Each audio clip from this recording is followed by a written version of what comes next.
समाज हो गया। उसके पहले हम समूह में रहते थे, जंगल में रहते थे, हमारा कोई समाज नहीं था।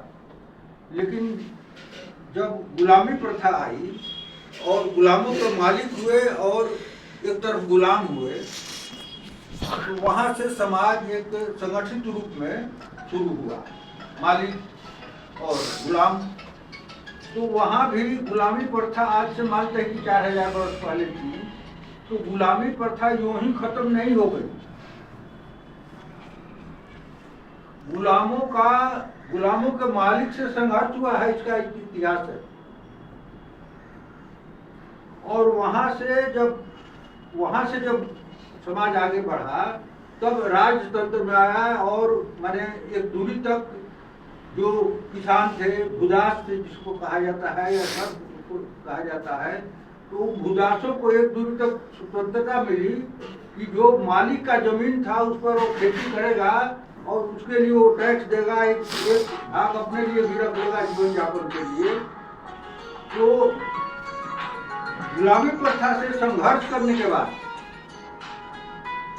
ये सामंतवादी व्यवस्था आई, जिसमें राजे होते थे या राजा के नीचे सामंत होते थे जो सारी भूमि का व्यवस्था करते थे। उसके नीचे माने दस्तकार भी होते थे जो तरह तरह का कपड़ा बुनना से लेकर के काम करते थे, बटा हुआ था।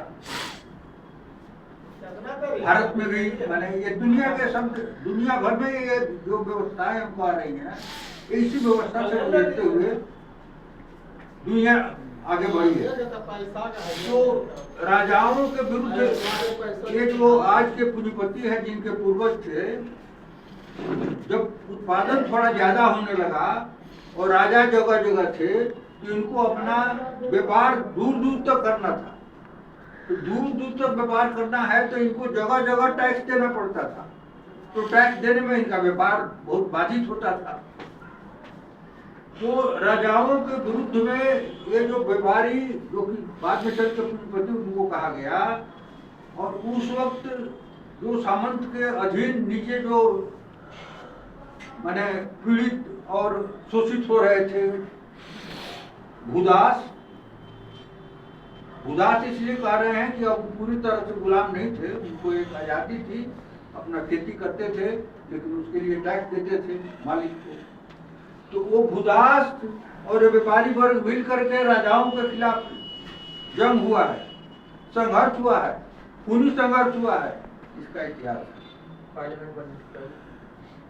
पार्लियामेंट बनने के पहले। हाँ, तो इसके बाद राजाओं को हराने के बाद पूंजीपति वर्ग, ये जो जनवादी समाज आप देख रहे हैं या प्रजातांत्रिक समाज देख रहे हैं, जिस तरह से संसदीय प्रणाली देख रहे हैं,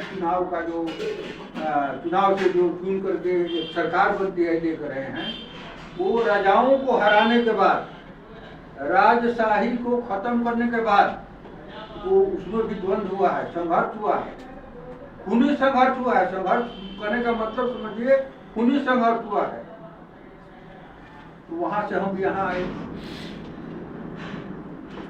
यहाँ भी साथियों ने बताया भी संघर्ष चल रहा है और मजदूर किस तरह से संघर्ष करते थे और करते हुए मजदूर आज यहाँ पहुंचे हुए हैं। तो आप इतिहास में जानते हैं कि संघर्ष मजदूरों